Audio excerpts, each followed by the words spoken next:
আসসালামু আলাইকুম প্রিয় শিক্ষার্থী, সবাই কেমন আছো? সবাই কেমন আছো? যারা আজকের এই ক্লাসটি দেখছো একটু কমেন্ট করে জানিও আমার কথা শোনা যাচ্ছে কিনা এবং স্পষ্ট দেখা যাচ্ছে কিনা। আমার কথা শোনা যাচ্ছে কিনা এবং আমাকে স্পষ্ট দেখা যাচ্ছে কিনা একটু জানিও। ওকে, শোনা যাচ্ছে আলহামদুলিল্লাহ। আচ্ছা, দেখি কারা কারা আছে আমাদের সাথে যুক্ত। আজকে আমরা গুরুত্বপূর্ণ টপিক আলোচনা করব, তোমরা যারা নার্সিং এ ভর্তি পরীক্ষা দিবা তাদের জন্য। সেই টপিক হচ্ছে বাংলাদেশের সম্পদ। বাংলাদেশের সম্পদ, এখান থেকে একটা প্রশ্ন তুমি কমন পাবা ইনশাআল্লাহ। কাজে তোমরা যারা আছো আমার সাথে একটু কথা বলো। ওকে, দেখি কারা কারা যুক্ত হয়েছে। রাকিবুল ইসলাম যুক্ত হয়েছে, সুমন হোসাইন আছে আমাদের সাথে, সামিনা যুক্ত হয়েছে আমাদের সাথে। সামিনা অল ওকে বলছো, সামিনা যুক্ত হয়েছে, অল ওকে বলছো Samina, thank you so much. তাহলে আমরা একটু বাংলাদেশের সম্পদ নিয়ে আলোচনা করার চেষ্টা করি, কি বলো? আমরা একটু তাহলে গোড়ায় ফিরে যাই। প্রথমে আমরা টাইটেল করব, সুন্দরবন। প্রথমে আমরা টাইটেল করব সুন্দরবন। সবাই একটু লিখবো সুন্দরবন। সুন্দরবন।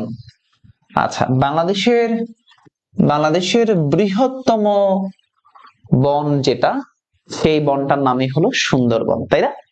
সুন্দরবন। খেয়াল করো তাহলে, দেখো সুন্দরবন, এই সুন্দরবনের অপর নাম, সুন্দরবনের অনেকগুলো নাম আছে। সুন্দরবনের অপর নাম গরান বনভূমি। সুন্দরবনের নামগুলো দেখো, অপর নাম, সুন্দরবনের অপর নাম গরান বনভূমি। গরান বনভূমি, সুন্দরবনের অপর নাম হলো গরান বনভূমি। সুন্দরবনের অপর নাম কি? গরান বনভূমি। এর আরেকটা নাম আছে টাইডাল বনভূমি। টাইডাল, টাইডাল বনভূমি। সুন্দরবনের অপর নাম হলো গরান বনভূমি, টাইডাল বনভূমি। এর আরেকটা নাম হলো স্রোতজ বনভূমি। গরান বনভূমি, টাইডাল বনভূমি, স্রোতজ বনভূমি। গরান বনভূমি, টাইডাল বনভূমি, স্রোতজ বনভূমি। গরান বনভূমি, টাইডাল বনভূমি এবং কি স্রোতজ বনভূমি। গরান বনভূমি, টাইডাল বনভূমি, স্রোতজ বনভূমি হলো সুন্দরবনের অপর নাম। আচ্ছা, স্থানীয় নাম, এই সুন্দরবনের স্থানীয় নাম, সুন্দরবনের স্থানীয় নাম হচ্ছে বাদাবন। বয়কার বা দয়কার দা, বাদাবন। সুন্দরবনের স্থানীয় নাম কি? বাদাবন। সুন্দরবনের স্থানীয় নাম হচ্ছে বাদাবন। আর এই সুন্দরবনকে বলা হয়, এই সুন্দরবনকে বলা হয় বাংলাদেশের ফুসফুস। বাংলাদেশের ফুসফুস, বাংলাদেশের ফুসফুস বলা হয়। বাংলাদেশের ফুসফুস কি বলা হয়? বাংলাদেশের ফুসফুস বলা হয় সুন্দরবনকে। তাহলে সুন্দরবনের অপর নাম হলো গরান বনভূমি, টাইডাল বনভূমি, স্রোতজ বনভূমি, স্থানীয় নাম হচ্ছে বাদাবন। এই সুন্দরবনকে বলা হয় বাংলাদেশের ফুসফুস। আচ্ছা, সুন্দরবনের অবস্থান, এই যে সুন্দরবনটা আছে, এই সুন্দরবনের অবস্থান হলো দুটি দেশে। কয়টা দেশে? দুইটা দেশে। সুন্দরবনের অবস্থান কয়টা দেশে? দুইটা দেশে সুন্দরবন অবস্থিত। সুন্দরবনের অবস্থান হচ্ছে দুইটি দেশে। সেই দুইটা দেশ কি? একটা দেশের নাম হলো ভারত আর একটা দেশের নাম হচ্ছে বাংলাদেশ। তাহলে সুন্দরবন দুইটা দেশে অবস্থিত, ভারত আর কি বাংলাদেশ। সুন্দরবন কয়টা দেশে আছে? দুটি দেশে আছে, ভারত আর কি, ভারত আর হচ্ছে বাংলাদেশ। খেয়াল করো, এই যে সুন্দরবন, এই সুন্দরবন, খেয়াল করো সুন্দরবনের আয়তন, সুন্দরবনের মোট আয়তন হচ্ছে 10,000 বর্গ কিলোমিটার। 10,000 বর্গ কিলোমিটার। সুন্দরবনের মোট আয়তন হলো 10,000 বর্গ কিলোমিটার। 10,000 বর্গ কিলোমিটার। এর মধ্যে বাংলাদেশ পায়, এই 10,000 বর্গ কিলোমিটারের মধ্যে বাংলাদেশ পায় 62%, 62%। কত পার্সেন্ট? বাংলাদেশ পেয়েছে 62%, আর ভারত পেয়েছে 38%। কত শতাংশ ভাই? 38%। ভারত ভারত পায় 38%। তাহলে বাংলাদেশ পেয়েছে 62%, আর ভারত পেয়েছে 38%। সুন্দরবন দুইটা দেশে আছে, ভারত আর হচ্ছে বাংলাদেশ। খেয়াল করো, এবার আসো, এই যে সুন্দরবন, এই সুন্দরবনের ভেতর, সুন্দরবন বাংলাদেশের 5টি জেলাতে অবস্থিত। বাংলাদেশের দুটি বিভাগের, এই সুন্দরবনটা বাংলাদেশের দুটি বিভাগের 5টি জেলায় অবস্থিত। বাংলাদেশের দুটি বিভাগের 5টি জেলায় অবস্থিত। বাংলাদেশের দুটি বিভাগের 5টি জেলার মধ্যে সুন্দরবন অবস্থিত। কি বললাম? বাংলাদেশের দুইটা বিভাগের 5টি জেলার মধ্যে সুন্দরবন অবস্থিত। কেউ কি বলতে পারবা বাংলাদেশের সেই দুইটা বিভাগের নাম? কেউ বলতে পারবা বাংলাদেশের যে দুইটা বিভাগে সুন্দরবন অবস্থিত, সেই দুইটা বিভাগের নাম বলতে পারবা? একটা হচ্ছে ঢাকা, তাহলে ঢাকাতে সুন্দরবন আছে না। এটা হচ্ছে খুলনা, আর এটা হচ্ছে বরিশাল। খুলনা আর কি বরিশাল। তাহলে যে দুইটা বিভাগে আছে, একটা হলো খুলনা আর হলো বরিশাল। এই দুইটা বিভাগে সুন্দরবন আছে। এখন বললাম কয়টা জেলা? 5টা জেলাতে সুন্দরবন আছে। কয়টা জেলা বললাম? 5টা জেলাতে সুন্দরবন আছে। সুন্দরবন কয়টা জেলাতে আছে? 5টা জেলা। সেই 5টা জেলার নাম কি? কেউ বলতে পারবেন সেই 5টা জেলার নাম? সেই 5টা জেলার নাম মনে রাখার টেকনিক দেখেন। সেই 5টা জেলাকে আমি মনে রাখবেন: বাঘ সাঁতারে খুব পটু, খুব পটু। সেই 5টা জেলার নাম মনে রাখেন: বাঘ সাঁতারে খুব পটু। এই বা থেকে বাগেরহাট, হচ্ছে বাগেরহাট, এখানে সুন্দরবন আছে। এই সা থেকে হলো সাতক্ষীরা, বাগেরহাট, সাতক্ষীরা। ওকে, এই খু থেকে হলো খুলনা, বাগেরহাট, সাতক্ষীরা, খুলনা। ব থেকে বরগুনা, বরগুনা, বাগেরহাট, সাতক্ষীরা, খুলনা, বরগুনা। আর এই পটু থেকে পটুয়াখালী, বাগেরহাট, সাতক্ষীরা, খুলনা, বরগুনা, পটুয়াখালী। বাগেরহাট, সাতক্ষীরা, খুলনা, বরগুনা, পটুয়াখালী। বাঘ সাঁতারে খুব পটু, বাগেরহাট, সাতক্ষীরা, খুলনা, বরগুনা, পটুয়াখালী। তাহলে সুন্দরবন আছে দুইটা দেশে, ভারত আর কি হচ্ছে বাংলাদেশ। সুন্দরবন বাংলাদেশের দুইটা বিভাগের 5টি জেলাতে আছে। সেই দুইটা বিভাগের নাম হচ্ছে খুলনা আর একটা হলো বরিশাল। যে দুইটা বিভাগে আছে, সেই দুইটা বিভাগের 5টা জেলা হলো বাগেরহাট, সাতক্ষীরা, খুলনা, বরগুনা, পটুয়াখালী। বাগেরহাট, সাতক্ষীরা, খুলনা, বরগুনা, পটুয়াখালী। খেয়াল করেন, একটু মনোযোগ দেন। এই যে সুন্দরবনটা, এই সুন্দরবনের ভেতর দিয়ে প্রবাহিত নদী, সুন্দরবনের ভেতর দিয়ে প্রবাহিত নদী, সুন্দরবনের ভেতর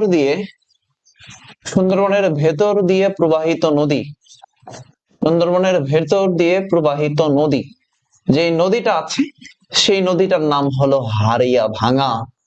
সুন্দরবনের ভেতর দিয়ে প্রবাহিত নদীর নাম কি? হারিয়াভাঙা নদী।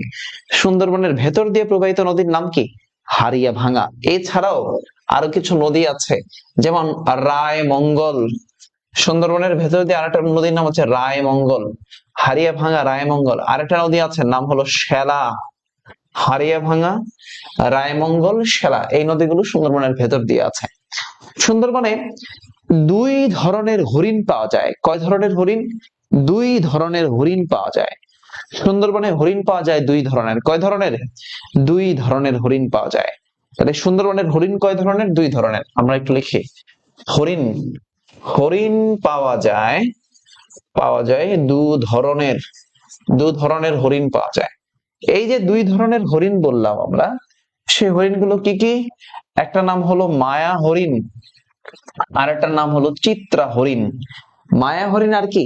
চিত্রা হরিণ। তাহলে 2 ধরনের হরিণ পাওয়া যায়, মায়া হরিণ, চিত্রা হরিণ। সুন্দরবনে 3টি পয়েন্ট আছে। সুন্দরবনে পয়েন্ট আছে 3টা। সুন্দরবনের 3টা পয়েন্ট আছে। সেই পয়েন্টগুলোর নাম হলো হিরন পয়েন্ট। সুন্দরবনে পয়েন্ট আছে 3টা। হিরন পয়েন্ট, জাফর পয়েন্ট, আর এটা হলো tiger point. Hiron point, Jafar point, tiger point. Hiron point, Jafar point, tiger point. সুন্দরবনে পয়েন্ট আছে তিনটা, Hiron point, Jafar point, tiger point. Hiron point, Jafar point, tiger point. সুন্দরবনে বাঘের সংখ্যা হলো 125। বাঘের সংখ্যা, এই সুন্দরবনে বাঘের সংখ্যা হচ্ছে 125টি। বাঘের সংখ্যা হলো 125টি। বাঘের সংখ্যা কয়টা? সুন্দরবনে বাঘের সংখ্যা হলো 125টা। বাঘ গণনা পদ্ধতি, এই সুন্দরবনের বাঘ গণনা পদ্ধতি, সুন্দরবনের বাঘ গণনা যে পদ্ধতি আছে সেই বাঘ গণনা পদ্ধতিকে আমরা বলছি ক্যামেরা ট্র্যাপিং। Camera trapping. সুন্দরবনের বাঘ গণনা পদ্ধতির নাম হলো ক্যামেরা ট্র্যাপিং। সুন্দরবনের বাঘ গণনা পদ্ধতির নাম কি? Camera trapping. Camera trapping, camera trapping. সুন্দরবনের বাঘ গণনা পদ্ধতির নাম হচ্ছে ক্যামেরা ট্র্যাপিং। ক্যামেরা ট্র্যাপিং বাঘ গণনা পদ্ধতি। বাঘ আছে 125টা সুন্দরবনে, বুঝতে পারলেন? আচ্ছা, এই যে সুন্দরবন, এই সুন্দরবনকে রামসার সাইট হিসেবে ঘোষণা করা হয় 1992 সালে। তাহলে লিখেন রামসার সাইট।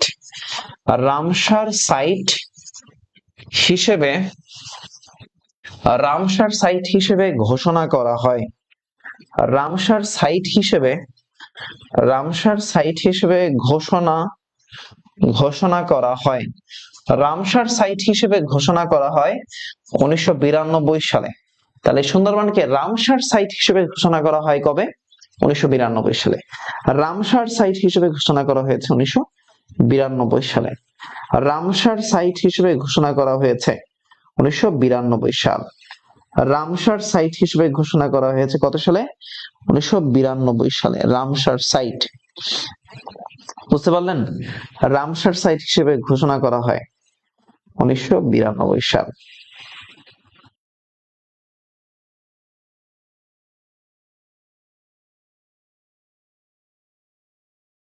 বলেন ক্লিয়ার কিনা? যতটুকু বললাম ক্লিয়ার কিনা? বলেন যতটুকু বললাম ক্লিয়ার কিনা? যতটুকু বললাম, যতটুকু আলোচনা করলাম ক্লিয়ার? যতটুকু আলোচনা করলাম ক্লিয়ার? যতটুকু আলোচনা করলাম ক্লিয়ার? আচ্ছা, রামসার সাইট ক্লিয়ার? সবাই একটু বলেন ক্লিয়ার কিনা? এই যে সুন্দরবন আছে, এই সুন্দরবনকে বিশ্ব ঐতিহ্য হিসেবে ঘোষণা করা হয় 1997 সালে। সুন্দরবনকে বিশ্ব ঐতিহ্য হিসেবে ঘোষণা করা হয়, ওয়ার্ল্ড হেরিটেজ, বিশ্ব ঐতিহ্য। বিশ্ব ঐতিহ্য 798তম বিশ্ব ঐতিহ্য এটা, যেটা 1997 সালে সুন্দরবনকে বিশ্ব ঐতিহ্য হিসেবে ঘোষণা করা হয়েছে, ওয়ার্ল্ড হেরিটেজ হিসেবে ঘোষণা করা হয়েছে সুন্দরবন। যতটুকু আলোচনা করলাম সবার নোট ডাউন, কনসেপ্ট ক্লিয়ার কিনা? সবার নোট ডাউন, কনসেপ্ট ক্লিয়ার হয়েছেন কিনা? যদি হয়ে থাকেন তাহলে আলহামদুলিল্লাহ। নোট ডাউন, কনসেপ্ট ক্লিয়ার হয়ে গেলে আলহামদুলিল্লাহ। দেখি এখানে অনেকে কমেন্ট করছেন আমাকে, যেমন উম্মে হাফসা কমেন্ট করেছেন। উম্মে হাফসা, উম্মে হাফসা কমেন্ট করেছেন। আর কে কে? সামিনা কমেন্ট করেছেন, সুমাইয়া শিমু কমেন্ট করেছেন, থ্যাংক ইউ। ওকে, এইবার তাহলে আমরা আলোচনা করব, বাংলাদেশের সুন্দরবন নিয়ে আলোচনা করলাম, এবার আমরা একটু আলোচনা করব প্রাণীজ সম্পদ। টাইটেল করেন প্রাণীজ সম্পদ। প্রাণীজ সম্পদ, সম্পদ, প্রাণীজ সম্পদ। খেয়াল করেন, বাংলাদেশের হরিণ প্রজনন কেন্দ্র আছে ডুলা, হাজরা, কক্সবাজার। হরিণ প্রজনন কেন্দ্র, হরিণ প্রজনন কেন্দ্র লিখেন, হরিণ প্রজনন কেন্দ্র ডুলা, হাজরা, কক্সবাজার। হরিণ, হরিণ প্রজনন কেন্দ্র, হরিণ প্রজনন কেন্দ্র, হরিণ প্রজনন কেন্দ্র কোথায় আছে? ডুলা, হাজরা, ডুলা, হাজরা, কক্সবাজার। হরিণ প্রজনন কেন্দ্র আছে ডুলা, হাজরা, কক্সবাজার। হরিণ প্রজনন কেন্দ্র কোথায় আছে? ডুলা, হাজরা, কক্সবাজার। ডুলা, হাজরা, কক্সবাজার। আচ্ছা, ছাগল প্রজনন কেন্দ্র, ছাগল প্রজনন কেন্দ্র এটা আছে টিলাগড়, সিলেট। টিলাগড়, সিলেট। সিলেটের টিলাগড় একটা জায়গা আছে। এবার আসেন কুমির প্রজনন কেন্দ্র। কুমির প্রজনন কেন্দ্র, কুমির প্রজনন এটা আছে ভালুকা, ভালুকা ময়মনসিংহ, ময়মনসিংহ, ভালুকা ময়মনসিংহ। কুমির প্রজনন কেন্দ্র আছে ভালুকা ময়মনসিংহ, ভালুকা ময়মনসিংহ কুমির প্রজনন কেন্দ্র। আচ্ছা খেয়াল করেন, মনোযোগ দেন। বাংলাদেশের বিজ্ঞানীরা, বাংলাদেশের বিজ্ঞানীরা, বাংলাদেশের বিজ্ঞানীরা সর্বপ্রথম, বাংলাদেশের বিজ্ঞানীরা সর্বপ্রথম, সর্বপ্রথম যে প্রাণীর, সর্বপ্রথম যে প্রাণীর জিন আবিষ্কার করেন, সর্বপ্রথম যে প্রাণীর জিন আবিষ্কার করে সেটা হলো মহিষ। বাংলাদেশের বিজ্ঞানীরা সর্বপ্রথম যে প্রাণীর জিন আবিষ্কার করেন তার নাম হলো মহিষ। আর সর্বশেষ হচ্ছে ছাগল, সর্বশেষ ছাগলের জিন আবিষ্কার করেছে। তাহলে বাংলাদেশের বিজ্ঞানীরা সর্বপ্রথম প্রথম যে প্রাণীর জিন আবিষ্কার করে তার নাম হলো মহিষ, আর সর্বশেষ তার নাম হলো ছাগল, মহিষ ছাগল। আচ্ছা দেখেন, ব্ল্যাক বেঙ্গল, ব্ল্যাক বেঙ্গল, এই ব্ল্যাক বেঙ্গল হচ্ছে কালো জাতের ছাগল, কালো জাতের ছাগল, কালো জাতের ছাগল। ব্ল্যাক বেঙ্গল কি কালো জাতের ছাগল, ব্ল্যাক বেঙ্গল কি কালো জাতের ছাগল। আর যদি আপনাকে বলে black quarter, black quarter, black quarter, তাহলে এই ব্ল্যাক কোয়ার্টার মানে হলো গবাদি পশুর রোগ, গবাদি পশুর রোগ, গবাদি পশুর পশুর রোগ, ব্ল্যাক কোয়ার্টার গবাদি পশুর রোগ। তাহলে দেখেন, হরিণ প্রজনন কেন্দ্র ডুলা হাজরা কক্সবাজার, ছাগল প্রজনন কেন্দ্র টিলাগড় সিলেট, কুমির প্রজনন কেন্দ্র ভালুকা ময়মনসিংহ। বাংলাদেশের বিজ্ঞানীরা সর্বপ্রথম যে প্রাণীর জিন আবিষ্কার করে সেটা হলো মহিষ, আর সর্বশেষ হচ্ছে ছাগল। ব্ল্যাক বেঙ্গল হলো কালো জাতের ছাগল, ব্ল্যাক কোয়ার্টার হলো গবাদি পশুর রোগ। আচ্ছা মনোযোগ দেন, বাংলাদেশের সবচেয়ে বড় গোচারণ ক্ষেত্র, গরু মহিষ একসাথে চড়ায় এমন একটা জায়গা আছে, গোচারণ বলি আমরা। সবচেয়ে বড় গোচারণ ক্ষেত্র আছে সিরাজগঞ্জ। বাংলাদেশের, বাংলাদেশের সবচেয়ে বড়, বাংলাদেশের সবচেয়ে বড় গোচারণ ক্ষেত্র, গোচারণ ক্ষেত্র, সবচেয়ে বড় গোচারণ ক্ষেত্র কোথায় আছে? সেটা আছে সিরাজগঞ্জ। বাংলাদেশের সবচেয়ে বড় গোচারণ ক্ষেত্র সিরাজগঞ্জ। সবচেয়ে বড় গোচারণ ক্ষেত্র কোথায় ভাই? সিরাজগঞ্জে। সবচেয়ে বড় গোচারণ ক্ষেত্র সিরাজগঞ্জ। ওকে, আমাকে বলেন, আমাকে বলেন যতটুকু আলোচনা করলাম এই পর্যন্ত নোট ডান ক্লিয়ার কিনা? যা আলোচনা করলাম নোট ডান ক্লিয়ার কিনা? যতটুকু আলোচনা করলাম নোট ডান ক্লিয়ার কিনা? যতটুকু আলোচনা করলাম নোট ডান ক্লিয়ার কিনা?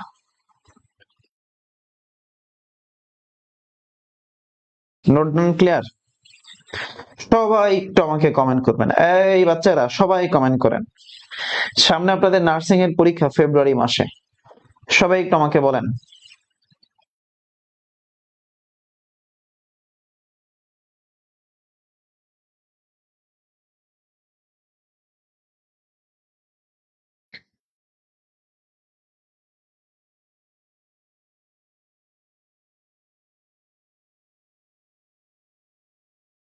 ক্লিয়ার? সুমাইয়া শিমু বলছো, তানিম আহমেদ বলছো ক্লিয়ার। তাহলে সবাই যে ক্লিয়ার হচ্ছ, তাহলে একটু ক্লাসটা শেয়ার করে দাও, একটু ক্লাসটা শেয়ার করে দাও।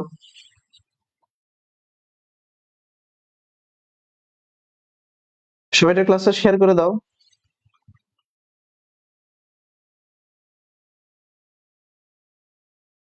ক্লাসটা শেয়ার করে দাও ভাই। সুমাইয়া বেগম, সুমাইয়া বেগম ওকে। ইসরাত জাহান বলেছো নোট ডান ক্লিয়ার সামিনা। আচ্ছা এরপরে কাশফিয়া বলেছো কেমন আছি জিজ্ঞেস করছো। কাশফিয়া, কাশফিয়া ভালো আছি বোন, ভালো আছি কাশফিয়া, ভালো আছি।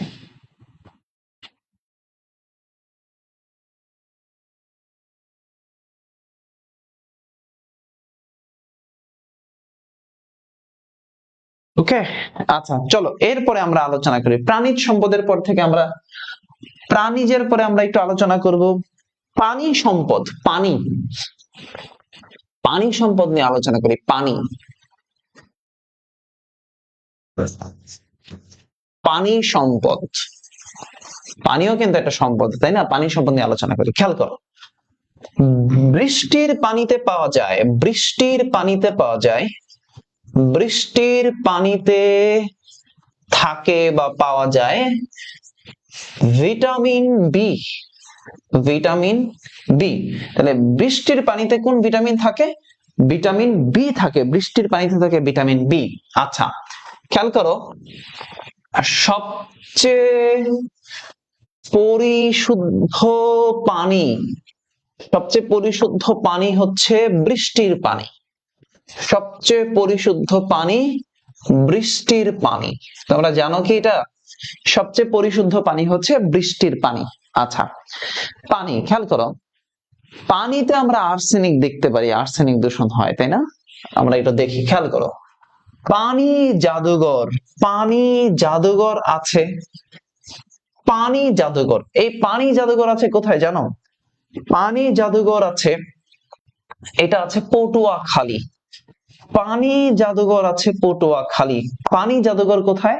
পটুয়াখালীতে। পানি জাদুঘর রয়েছে পটুয়াখালী, পটুয়াখালী, পানি জাদুঘর পটুয়াখালী।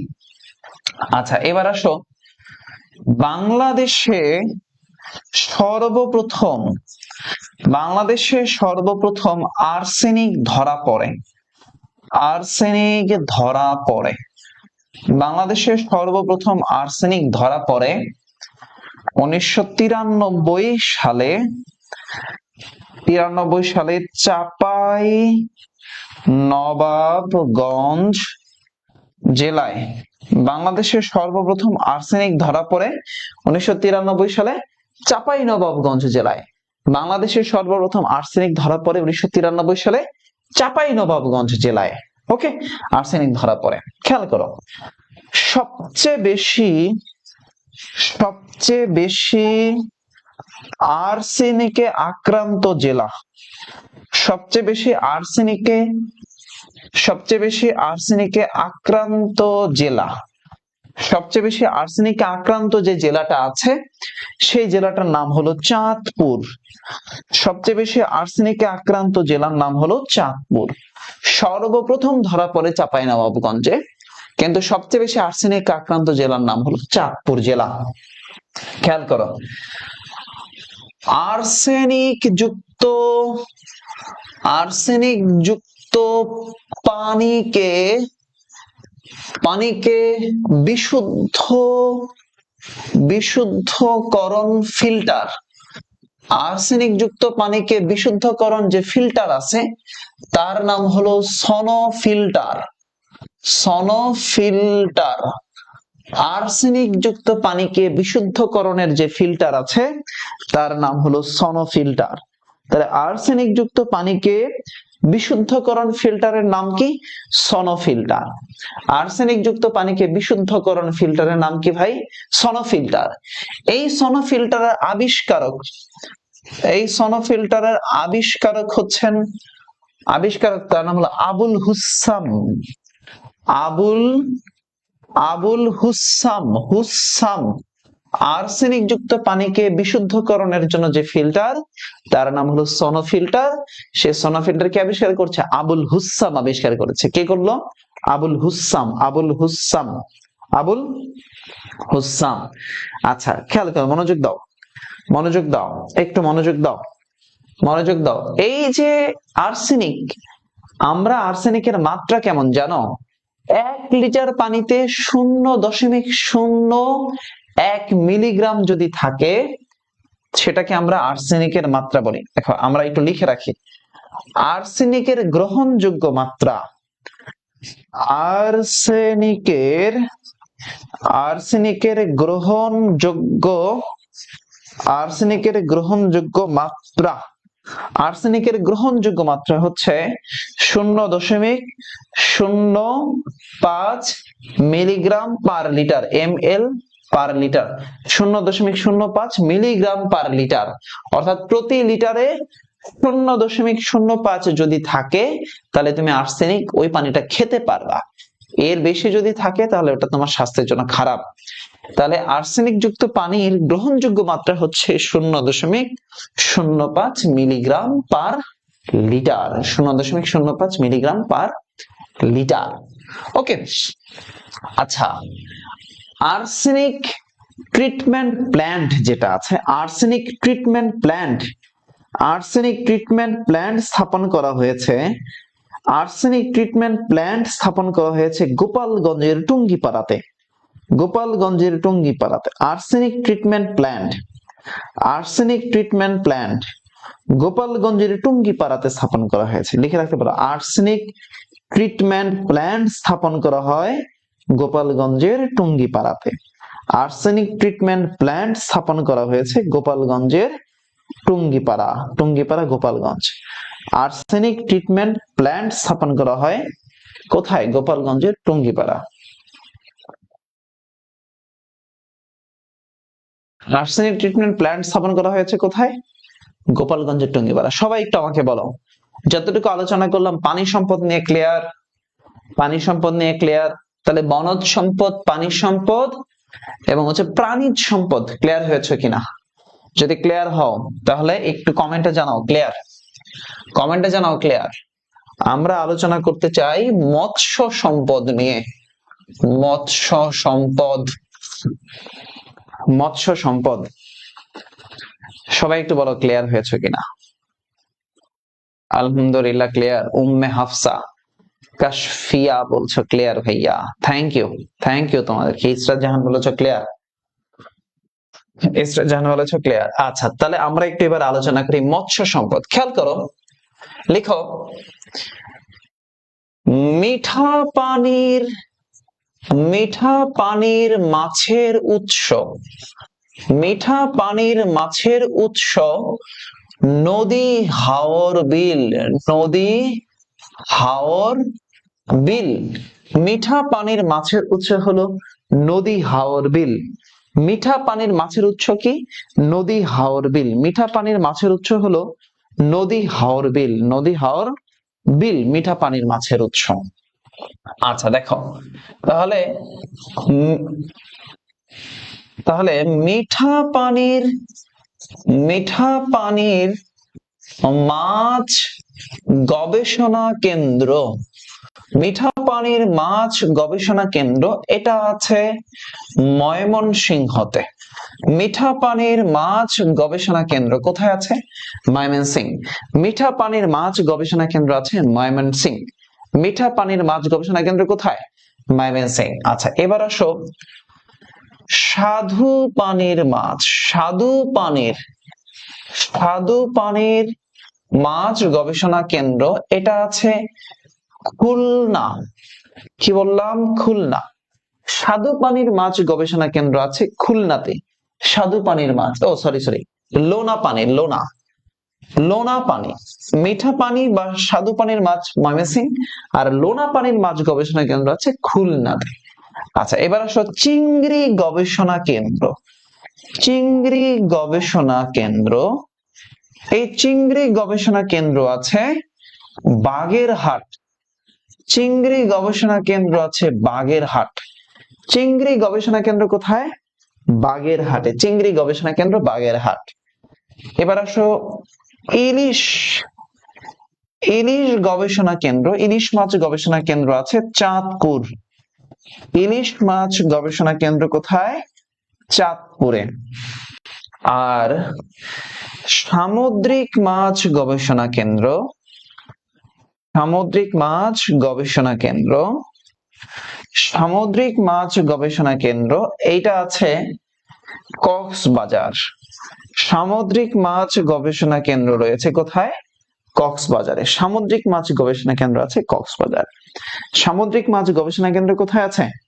কক্সবাজারে। সামুদ্রিক মাছ গবেষণা কেন্দ্র কোথায় আছে? কক্সবাজার। ওকে বাচ্চারা, বাচ্চারা, বাচ্চারা,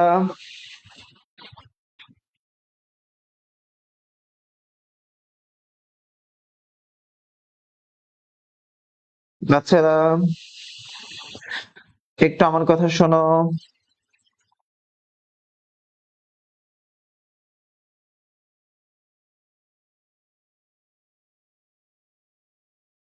আমার কথা শোনো, বলো লেখা হয়েছে কিনা। ময়মনসিং, একজন বললো ময়মনসিং আমার জেলা। এটা কে বলছে? কাশফিয়া, তোমার জেলা ময়মনসিং? তাহলে মাস্টার্স পাঠাই দিও স্যারকে। স্যারকে মাছ পাঠাই দিও নাকি? আচ্ছা দেখো, সামুদ্রিক মাছ গবেষণা কেন্দ্র কোথায় আছে? ময়মনসিং। এইবার আমরা কয়েকটা তথ্য একটু লিখবো। দেখো, white gold, white gold, white gold মানে কি জানো ভাইয়া? হোয়াইট গোল্ড মানে হলো চিংড়ি। হোয়াইট গোল্ড মানে কি? চিংড়ি। চিংড়িকে বলা হয় হোয়াইট গোল্ড, বা আমরা এটাকে বলি সাদা সোনা। সাদা সোনা, চিংড়িকে কি বলা হয়? সাদা সোনা। আর এই চিংড়ি সবচেয়ে বেশি, সবচেয়ে বেশি পাওয়া যায়, পাওয়া যায় পাইক গাছা নামক একটা জায়গা আছে। পাইক গাছা, এটা খুলনার একটা জায়গা। সেই পাইক গাছা খুলনা, চিংড়ি সবচেয়ে বেশি পাওয়া যায় পাইক গাছা খুলনা। এই জায়গাতে পাইক গাছা খুলনা সবচেয়ে বেশি পাওয়া যায়। মনোযোগ দাও। এই যে চিংড়ি, এই চিংড়ির জাত, এই চিংড়ির জাত দু ধরনের। কয় ধরনের? দুই ধরনের। একটা হচ্ছে গলদা চিংড়ি, গলদা চিংড়ি। কি চিংড়ি? গলদা। একটা হচ্ছে গলদা চিংড়ি, আর একটা হচ্ছে বাগদা চিংড়ি, বাগদা। তাহলে গলদা চিংড়ি, বাগদা চিংড়ি, চিংড়ির জাত দুই ধরনের, গলদা চিংড়ি আর একটা কি? বাগদা চিংড়ি। গলদা আর হচ্ছে বাগদা। তাহলে বাংলাদেশের হোয়াইট গোল্ড বলা হয় কাকে? চিংড়িকে। চিংড়ি সবচেয়ে বেশি পাওয়া যায় কোথায়? পাইক গাছা খুলনা। বুঝতে পেরেছো? চিংড়ির জাত হচ্ছে দুইটা, গলদা চিংড়ি, বাগদা চিংড়ি। এবার আসো, খেয়াল করো, খেয়াল করো। ইলিশ, ইলিশ মাছ ধরা নিষেধ, ইলিশ মাছ ধরা নিষেধ, ধরা নিষেধ, ধরা নিষেধ 25 সেন্টিমিটার বা 10 ইঞ্চির কম। 25 সেন্টিমিটার বা 10 ইঞ্চির কম। তাহলে ইলিশ মাছ, যেটা ইলিশের ঝাটকা বলি, ছোট মাছ, এই ইলিশ মাছ ধরা নিষেধ 25 সেন্টিমিটার বা 10 ইঞ্চির কম। 25 সেন্টিমিটার বা 10 ইঞ্চির কম। বুঝতে পেরেছো? ইলিশ। আচ্ছা, বাংলাদেশের একটা জেলা, একটা একটা নদী আছে, হালদা নদী, যেটা প্রাকৃতিক মৎস্য প্রজনন কেন্দ্র। লিখে রাখতে পারো, প্রাকৃতিক মৎস্য প্রজনন কেন্দ্র হচ্ছে হালদা নদী। লিখে রাখো, প্রাকৃতিক মৎস্য প্রজনন কেন্দ্র হালদা নদী। প্রাকৃতিক মৎস্য প্রজনন কেন্দ্র হালদা নদী। প্রাকৃতিক মৎস্য প্রজনন কেন্দ্র নাম কি? হালদা নদী। প্রাকৃতিক মৎস্য প্রজনন কেন্দ্র হালদা। প্রাকৃতিক মৎস্য প্রজনন কেন্দ্র হালদা, হালদা। প্রাকৃতিক মৎস্য প্রজনন কেন্দ্রের নাম কি? হালদা। ওকে, আমাকে বলো, আমাকে বলো ক্লিয়ার কিনা।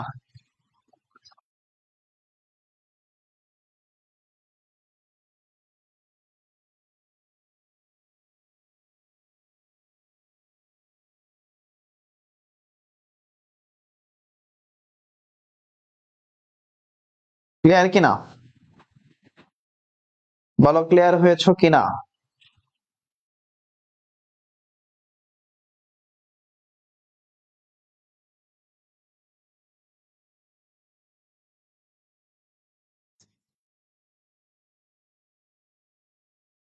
নোট ডান ক্লিয়ার কিনা? সবাই ঝটপট একটু বলো নোট ডান ক্লিয়ার কিনা। ওকে, দেখো আমরা অনেক কিছু কিন্তু পড়ে ফেলছি। তাহলে যারা নার্সিং এ পরীক্ষা দিবা, তোমাদের পরীক্ষা কবে?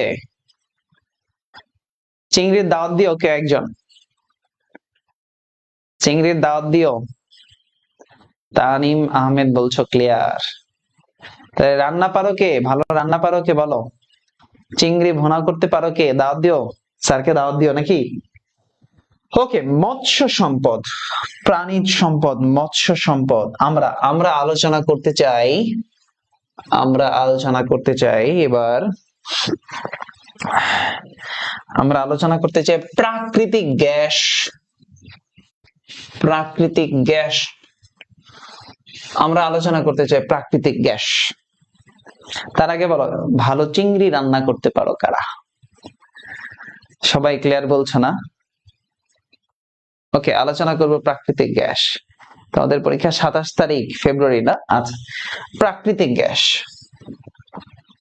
আচ্ছা খেয়াল করো, প্রাকৃতিক গ্যাসের প্রধান উপাদান, প্রাকৃতিক গ্যাসের প্রধান উপাদান, প্রাকৃতিক গ্যাসের প্রধান উপাদান হচ্ছে মিথেন। প্রাকৃতিক গ্যাসের প্রধান উপাদান কি? প্রাকৃতিক গ্যাসের প্রধান উপাদান হচ্ছে মিথেন। প্রাকৃতিক গ্যাসের প্রধান উপাদান কি? মিথেন, তাই না? আচ্ছা, আমরা যে বাসা বাড়িতে রান্না করি, এই রান্না করি কি গ্যাস দিয়ে? মিথেন গ্যাস দিয়ে। এখানে দেখো, বাসা বাড়িতে রান্না করা হয় মিথেন গ্যাস দিয়ে। মিথেন লিখো, বাসা বাড়িতে রান্না করা হয়, বাসা বাড়িতে রান্না করা হয়, রান্না করা হয় মিথেন গ্যাস দিয়ে, মিথেন গ্যাস দিয়ে। বাসা বাড়িতে রান্না করা হয় মিথেন গ্যাস দিয়ে। ওকে, আচ্ছা খেয়াল করো, বাংলাদেশে বাংলাদেশে প্রথম প্রথম গ্যাসের গ্যাসের সন্ধান পাওয়া যায়, বাংলাদেশের প্রথম গ্যাসের সন্ধান পাওয়া যায় সিলেটের হরিপুরে। বাংলাদেশে প্রথম গ্যাসের সন্ধান পাওয়া যায় সিলেটের হরিপুরে। কোথায়? সিলেটের হরিপুরে। হরিপুর, হরিপুর নামক একটা জায়গা, সিলেটের হরিপুরে প্রথম গ্যাসের সন্ধান পাওয়া যায়। বাংলাদেশে প্রথম গ্যাসের সন্ধান পাওয়া যায় কোথায়? সিলেটের হরিপুরে। আচ্ছা এবার আসো, বাংলাদেশে প্রথম গ্যাস উত্তোলন করা হয়, গ্যাস উত্তোলন করা হয়, উত্তোলন উত্তোলন করা হয়, বাংলাদেশে প্রথম গ্যাস উত্তোলন করা হয় সিলেটের হরিপুর থেকে। এটা উত্তোলন করা হয় কোথায়? সিলেটের সিলেটের হরিপুর থেকে। হরিপুর, হরিপুর থেকে, হরিপুর থেকে প্রথম গ্যাস উত্তোলন করা হয়। বুঝতে পেরেছ? আচ্ছা, বাংলাদেশে খেয়াল করো, বাংলাদেশের গ্যাস উত্তোলনের জন্য, গ্যাস উত্তোলনের জন্য, গ্যাস উত্তোলনের জন্য মোট ব্লক, মোট ব্লক হচ্ছে 49টি। বাংলাদেশে গ্যাস উত্তোলনের জন্য মোট কয়টা ব্লক আছে? 49টা ব্লক আছে। ওকে, আচ্ছা এর মধ্যে খেয়াল করো, সামুদ্রিক গ্যাস ক্ষেত্র, বাংলাদেশের সামুদ্রিক গ্যাস ক্ষেত্র, বাংলাদেশের সামুদ্রিক গ্যাস ক্ষেত্র হচ্ছে দুইটা। সামুদ্রিক গ্যাস ক্ষেত্র দুইটা, একটা হচ্ছে সাঙ্গু, সাঙ্গু গ্যাস ক্ষেত্র, আর একটা হচ্ছে কুতুবদিয়া, কুতুবদিয়া গ্যাস ক্ষেত্র। সাঙ্গু গ্যাস ক্ষেত্র আর একটা হচ্ছে কুতুবদিয়া গ্যাস ক্ষেত্র। বাংলাদেশের সামুদ্রিক গ্যাস ক্ষেত্র দুইটা, একটা হচ্ছে সাঙ্গু আর একটা হচ্ছে কুতুবদিয়া। সাঙ্গু আর কি? কুতুবদিয়া। সামুদ্রিক গ্যাস ক্ষেত্র কয়টা? দুইটা, সাঙ্গু আর কি? আর একটা কুতুবদিয়া। সাঙ্গু আর হচ্ছে কুতুবদিয়া, সাঙ্গু আর কি? কুতুবদিয়া। ওকে, আচ্ছা পরিত্যক্ত গ্যাস ক্ষেত্র, বাংলাদেশের পরিত্যক্ত গ্যাস ক্ষেত্র দুইটা, পরিত্যক্ত গ্যাস ক্ষেত্র দুইটি, পরিত্যক্ত গ্যাস ক্ষেত্র দুইটা, একটা হচ্ছে ট্যাংরাটিলা, ট্যাংরাটিলা, ট্যাংরাটিলা গ্যাস ক্ষেত্র, আর একটা নাম হলো মাগুরাছড়া, মাগুরাছড়া। ট্যাংরাটিলা গ্যাস ক্ষেত্র আর এটা হচ্ছে মাগুরাছড়া। ট্যাংরাটিলা গ্যাস ক্ষেত্র আর একটা কি? মাগুরাছড়া গ্যাস ক্ষেত্র। ট্যাংরাটিলা আর একটা কি? মাগুরাছড়া গ্যাস ক্ষেত্র। দুইটা গ্যাস ক্ষেত্র, ট্যাংরাটিলা আর কি? মাগুরাছড়া গ্যাস ক্ষেত্র। এই দুইটা কি? এই দুইটা হচ্ছে পরিত্যক্ত গ্যাস ক্ষেত্র। মানে সরি কি বলে, মানে এটা এটা এটা এটা অগ্নিকাণ্ড ঘটে আর কি, অগ্নিকাণ্ড ঘটে, এভাবে লিখো, অগ্নিকাণ্ড ঘটে, সরি এভাবে লিখো, অগ্নিকাণ্ড ঘটে, অগ্নিকাণ্ড ঘটে যে গ্যাস ক্ষেত্রে, সেটা হচ্ছে মাগুরাছড়া আর হচ্ছে ট্যাংরাটিলা। অগ্নিকাণ্ড ঘটে দুইটা গ্যাস ক্ষেত্রে। ওকে, তোমাদের কমেন্ট গুলো আমি একটু দেখার চেষ্টা করছি। অগ্নিকাণ্ড ঘটে দুইটা গ্যাস ক্ষেত্রে, অগ্নিকাণ্ড ঘটে,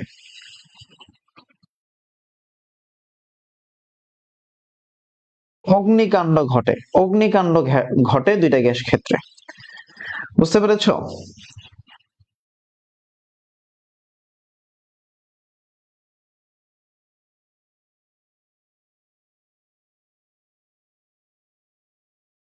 অগ্নিকাণ্ড ঘটে কয়টা গ্যাস ক্ষেত্রে? দুইটা গ্যাস ক্ষেত্রে।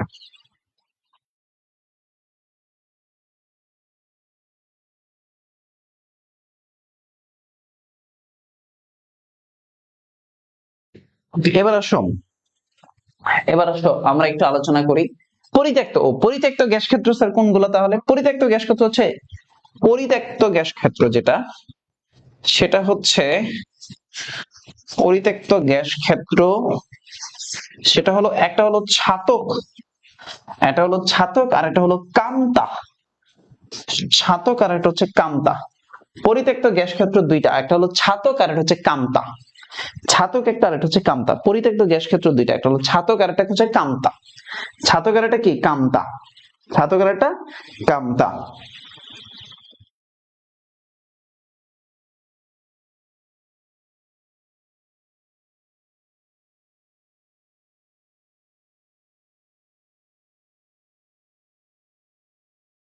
বুঝতে পেরেছো?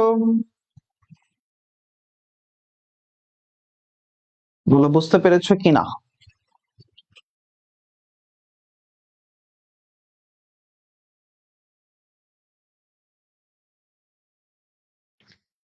যতটুকু আলোচনা করলাম ক্লিয়ার হয়েছে কিনা? বলো ক্লিয়ার কিনা? আলোচনা যতটুকু করেছি ক্লিয়ার কিনা? যতটুকু আলোচনা করলাম ক্লিয়ার হয়েছে কিনা? ভাইয়া, গ্যাস গ্যাস কেন্দ্র অগ্নিকাণ্ড কিভাবে ঘটে? অগ্নিকাণ্ড গ্যাস উত্তোলন করতে গিয়ে ঘটেছিল।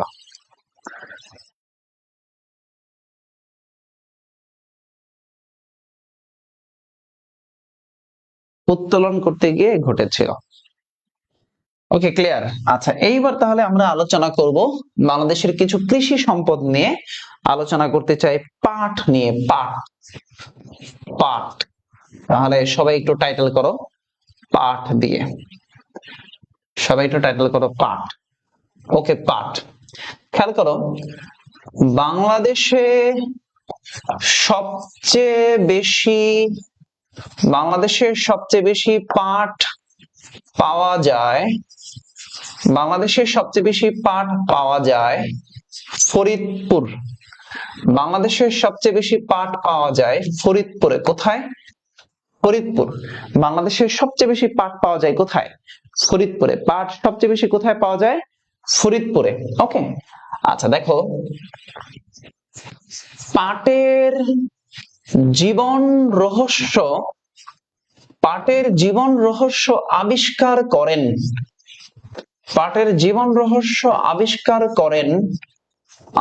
করেন, ডক্টর মাকসুদুল আলম। ডক্টর মাকসুদুল আলম পাটের জীবন রহস্য আবিষ্কার করেন। পাটের জীবন রহস্য আবিষ্কার করেছেন কে? ডক্টর মাকসুদুল আলম। আচ্ছা, এবার আসো, পাট থেকে পচন পচনশীল পলিমার ব্যাগ, পাট থেকে পচনশীল পলিমার ব্যাগ বানান, পাট থেকে পচনশীল পলিমার ব্যাগ বানান মোবারক আহমেদ খান। মোবারক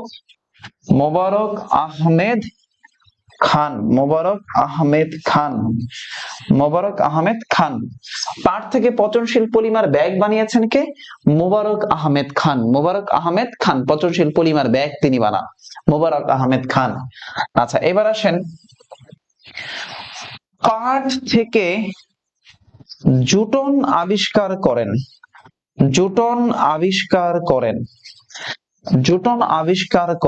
পাট থেকে জুটন আবিষ্কার করেন ডক্টর ছিদিকুল্লাহ। ছয় ঋষিকার ছি, দয় ঋষিকার দি, ছিদিকুল্লাহ। পাট থেকে জুটন আবিষ্কার করেন ছিদিকুল্লাহ। পাট থেকে জুটন আবিষ্কার করছে কে? ছিদিকুল্লাহ। এই যে জুটনের কথা বললাম, এই জুটনটা আসলে কি জানো? এই যে জুটন বললাম, এই জুটনটা কি? জুটন হলো 70 ভাগ পাট আর 30 ভাগ তুলার সংমিশ্রণে একটা বস্ত্র। জুটন কি জানো? জুটন হলো 70 ভাগ পাট আর 30 ভাগ তুলার সংমিশ্রণে একটা বস্ত্র। জীবন রহস্য মানে হচ্ছে জিনোম, সে তার আবিষ্কার, তার জীবন প্রণালী কেমনে হয়েছে, কিভাবে আবিষ্কৃত হয়েছে।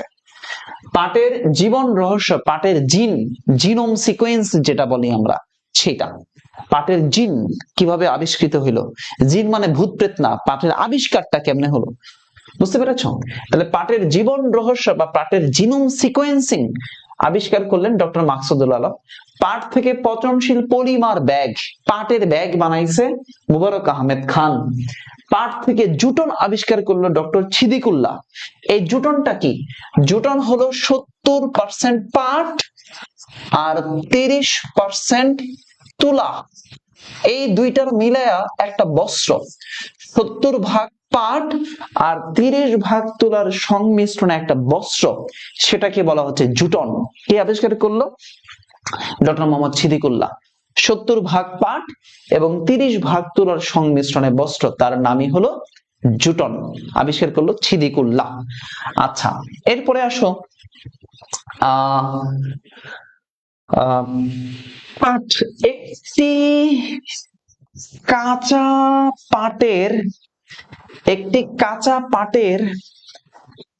পাটের গাইটের ওজন, একটি কাঁচা পাটের গাইটের ওজন হচ্ছে 4.5 মন। কাঁচা পাট গাইট করে বাঁধে, ওটার একটা ওজন হলো 4.5 মন। একটি কাঁচা পাটের গাইটের ওজন 4.5 জন। ওকে, 4.5 জন। এই পাটকে আমরা বলছি সোনালী আঁশ। সোনালী আঁশের দেশ হচ্ছে বাংলাদেশ। পাটকে আমরা বলছি গোল্ডেন ফাইবার। পাটকে আমরা কি বলি? গোল্ডেন ফাইবার বলি, তাই না? গোল্ডেন ফাইবার, পাটকে আমরা বলি golden fibre. Golden fibre, golden fibre, বুঝতে পেরেছি? গোল্ডেন ফাইবার, গোল্ডেন ফাইবার, পাটকে আমরা বলছি গোল্ডেন ফাইবার। ওকে, আমাকে একটু বলেন, এই বাচ্চা কাচ্চারা, অনেক কিউট বাচ্চা কাচ্চারা, বলেন সব ঠিক আছে কিনা? নোট ডান কিনা? নোট ডান, নোট ডান, কনসেপ্ট ক্লিয়ার, নোট ডান, কনসেপ্ট ক্লিয়ার, সব ঠিক আছে? নোট ডান, কনসেপ্ট ক্লিয়ার, নোট ডান, কনসেপ্ট ক্লিয়ার, সবার নোট ডান কিনা? সবার নোট ডান কিনা? দেখি সবার নোট ডান কিনা। সবাই একসাথে একটু কমেন্টে লিখেন সবার নোট ডান কিনা। সবাই একসাথে একটু লিখেন সবার নোট ডান কিনা। সবার নোট যদি ডান হয়ে যায় তাহলে আপনার সাথে আবার কথাবার্তা হবে। এখন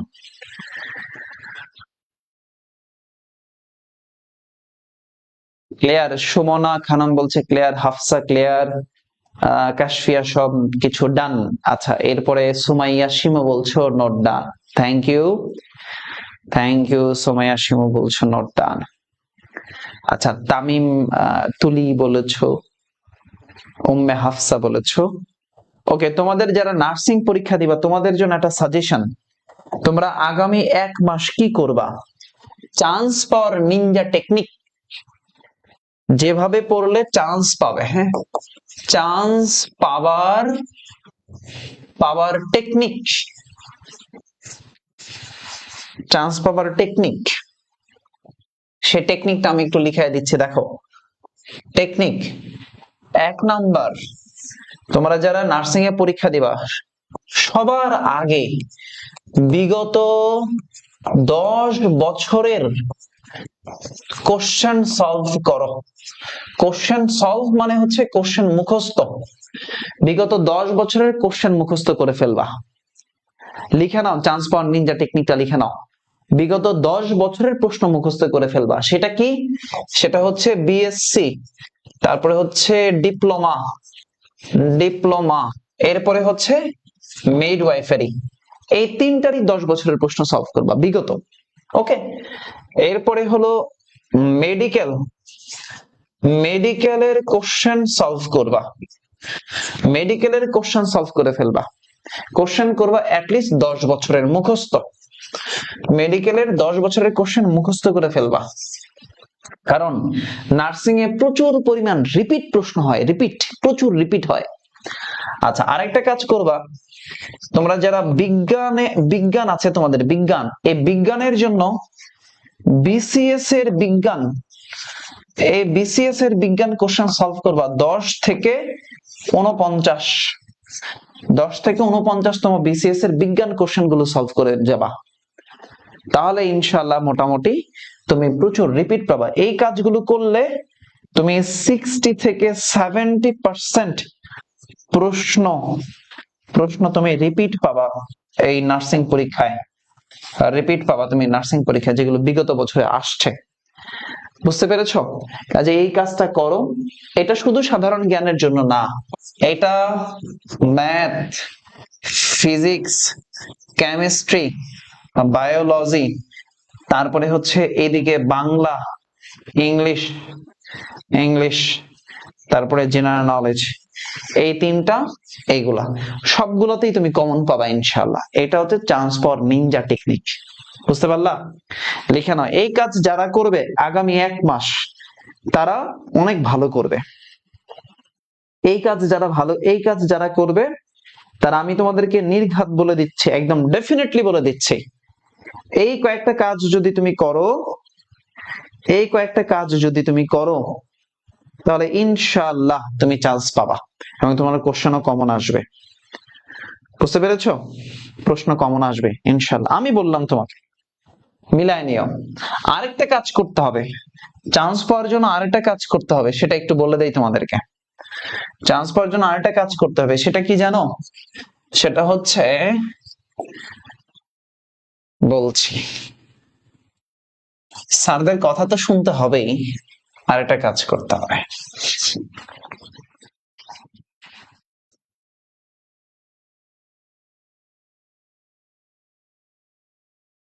সেটা হলো প্রচুর প্রচুর প্রচুর এক্সাম দিতে হবে। প্রচুর এক্সাম দিতে হবে। টপিক ভিত্তিক মডেল টেস্ট দিতে হবে। সাবজেক্ট বেসড টেস্ট দিতে হবে। ফাইনাল টেস্ট দিতে হবে। ফাইনাল রিভিশন টেস্ট দিতে হবে প্রচুর পরিমাণ। যদি এই টেস্ট গুলো দিতে পারো, তাহলে ইনশাআল্লাহ তুমি ভালো করবা। কি বললাম? প্রচুর এক্সাম দিতে হবে, model test, subject based test, final model test দিতে হবে। আর এইগুলো দিবা কোথায়? তোমরা যারা পরীক্ষা এখনো শুরু করো নাই, তোমাদের জন্য বলছি, এই আমার স্কুলের যে এক্সাম ব্যাচটা আছে, নার্সিং, মিডওয়াইফারি, ডিপ্লোমা, সেই এক্সাম ব্যাচটাতে তুমি ভর্তি হও। ভর্তি হলে এক্সাম গুলো দিতে পারবে। এখনো 1 মাস সময় আছে তোমাদের, 1 মাসেরও বেশি, 1 মাস 10 দিনের মতো সময় আছে, 8-9 দিন সময় আছে। 1 মাসে তুই এক্সাম গুলো দাও এবং এই 1 মাসে ক্লাস গুলো করে যাও। এই এক্সাম ব্যাচের সাথে ক্লাস ফ্রি, ক্লাস গুলো করে গেলেই তুমি ইনশাআল্লাহ ভালো করতে পারবা। আমার স্কুলের পেজে মেসেজ দাও, তাদের ওয়েবসাইট দেখো, ইনশাআল্লাহ এক্সাম ব্যাচে তুমি ভর্তি হয়ে যাও। আমি তোমাকে রিকমেন্ড করছি ভর্তি হবার জন্য, ভর্তি হও। আচ্ছা, ওকে। আচ্ছা, আরেকটা কাজ করতে হবে। আরেকটা কাজ সেটা হলো ইউটিউবে যাইতে হবে। ইউটিউবে যাবা, ইউটিউবে গিয়ে লিখবা অর্ণব স্যার। ইউটিউবে গিয়ে কি লিখবা? অর্ণব স্যার। অর্ণব স্যার লিখে সাবস্ক্রাইব করে দিবা। ঠিক আছে? অর্ণব স্যার লিখে সাবস্ক্রাইব করে দিবা, তাহলে সকল ফ্রি ক্লাস গুলো পেয়ে যাবে অর্ণব স্যারের ইউটিউব চ্যানেলে। ওকে, যারা করবা ডান, থ্যাংক ইউ সো মাচ। আসো আমরা একটু রিভিশন করে আসি। তাহলে পাঠ, সোনালী আঁশ বলা হয় পাঠকে। পাঠের জীবন রহস্য আবিষ্কার করেছিলেন ডক্টর মাকসুদুল আলম। পাঠ থেকে জুটন আবিষ্কার করেছিলেন মোবারক আহমেদ খান। ওকে, আচ্ছা, সিদ্দিকুল্লাহ জুটন আবিষ্কার করেছেন। তারপরে প্রাকৃতিক গ্যাস, সবচেয়ে বেশি প্রাকৃতিক গ্যাস থাকে মিথেন গ্যাস। তারপরে হচ্ছে প্রথম গ্যাস উত্তোলন শুরু হয় হরিপুর থেকে, সিলেট থেকে। বাংলাদেশের পরিত্যক্ত গ্যাস ক্ষেত্র দুইটা, ছাতক আরেকটা হচ্ছে কামতা। আর ওদিকে অগ্নিকাণ্ড ঘটে দুইটা গ্যাস ক্ষেত্রে, তার নাম হচ্ছে ট্যাংরাটিলা, মাগুরাছড়া গ্যাস ক্ষেত্র। ওকে, সামুদ্রিক গ্যাস ক্ষেত্র দুইটা, সাঙ্গু, কুতুবদিয়া। পানি সম্পদ, বৃষ্টির পানি সবচেয়ে পরিশুদ্ধ পানি। বৃষ্টির পানিতে থাকে ভিটামিন বি। বৃষ্টির পানিতে থাকে কি? Vitamin B. এক্সাম ব্যাচের প্রাইস কত? এক্সাম ব্যাচের প্রাইস মাত্র 499 টাকা বা 510 টাকার মতো। হ্যাঁ, 500 টাকার মধ্যে, 500 টাকা এক্সাম ব্যাচ, যারা ডিপ্লোমা মিডিয়াফারি, আর বিএসসির জন্য 600 টাকা। তুমি আমার কথা বলো, ইনশাআল্লাহ তোমাকে একটা অফার দিয়ে দিবে, একটা ডিসকাউন্ট দিয়ে তুমি ভর্তি হয়ে যেতে পারবা। অ্যাটলিস্ট 100 টাকা তো ডিসকাউন্ট পাবাই আমার কথা বললে। ওকে, আর্সেনিকযুক্ত পানিকে বিশুদ্ধকরণের জন্য যে ফিল্টার ব্যবহার করা হয় তার নাম হলো সনো-ফিল্টার। আচ্ছা, আমরা আর্সেনিকের গ্রহণযোগ্য মাত্রা দেখেছি 0.05 মিলিগ্রাম পার লিটার, আর্সেনিকের গ্রহণযোগ্য মাত্রা। ওকে, এরপরে আসো প্রাণিজ সম্পদ। হরিণ প্রজনন কেন্দ্র ডুরা হাজরা কক্সবাজার, ছাগল প্রজনন কেন্দ্র টিলাগড় সিলেট, কুমির প্রজনন কেন্দ্র ভালুকা ময়মনসিংহ। বাংলাদেশের বিজ্ঞানীরা প্রথম যে প্রাণীর জিন আবিষ্কার করে সেটা হচ্ছে মহিষ। সর্বশেষ হচ্ছে ছাগল। সর্বশেষ কি? ছাগল। আচ্ছা, এরপরে আসো সুন্দরবনের কথাবার্তা বললাম। সুন্দরবনের ভেতর দিয়ে প্রবাহিত নদীর নাম হচ্ছে হারিয়াভাঙা, রায়মঙ্গল, শ্যালা, শিবসা, এই জায়গাগুলা। ওকে, সবার নোট ডান হয়ে গেছে না? সবাই নোট লিখতে পেরেছো ঠিকঠাক মতো? সবাই নোট ঠিকঠাক মতো লিখতে পেরেছো? যদি লিখতে পারো তাহলে তো আলহামদুলিল্লাহ। আলহামদুলিল্লাহ, সবার জন্য অনেক অনেক শুভকামনা থাকবে। খেয়াল করো, এই যে আমার স্কুল প্রতিষ্ঠান আছে, এরা রেগুলার তোমাকে প্রচুর ফ্রি ক্লাস দিচ্ছে। প্রতিদিন তুমি সন্ধ্যা 7টা বাজে দেখবা এখানে কোনো না কোনো ক্লাস হচ্ছে। তুমি প্রত্যেকদিন ক্লাসগুলো করবা। কখনো আমি ক্লাস নিব, কখনো বাংলা স্যার ক্লাস নিবে, কখনো ম্যাথ, কখনো ফিজিক্স, কখনো কেমিস্ট্রি, এই ক্লাসগুলো করবা। আর আমি তোমাকে আবারও বলি, চান্স পাওয়ার প্রথম শর্ত হচ্ছে প্রচুর এক্সাম দেওয়া। চান্স পাওয়ার প্রথম শর্ত হলো প্রচুর এক্সাম দেওয়া, প্রচুর টপিক ভিত্তিক model test, final model test. Last এক মুহূর্তে এক্সামের বাইরে যেও না। লাস্ট একটা মাস তুমি প্রচুর এক্সাম দাও। ক্লাস যেখানেই করছো, যেই কোর্সেই পড়ছো না কেন ভাই, তুমি এক্সামটা যেন ঠিকঠাক মতো দিতে পারো। কারণ এক্সাম না দিলে কিন্তু ভাই তোমার ভুল কোথায় হচ্ছে এটা তুমি বুঝতে পারবা না। এই জন্য আমি তোমাদেরকে বললাম যে এখানে যারাই আছো তারাই চান্স পাবা। নার্সিং এ চান্স পাওয়া অনেক ইজি, কিন্তু আমরা ভুল করি, এক্সাম দেই না। তো এক্সাম দাও, আমার স্কুলের সাথে যুক্ত থাকো, পেজে যুক্ত থাকো, অর্ণব স্যার ইউটিউব চ্যানেলের সাথে যুক্ত থাকো, ডেফিনেটলি তোমরা ভালো করবা ইনশাআল্লাহ। সবাই ভালো থাকো, সুস্থ থাকো। তোমাদের সাথে আবার দেখা হবে ইনশাআল্লাহ। আল্লাহ হাফেজ, আসসালামু আলাইকুম, শুভরাত্রি।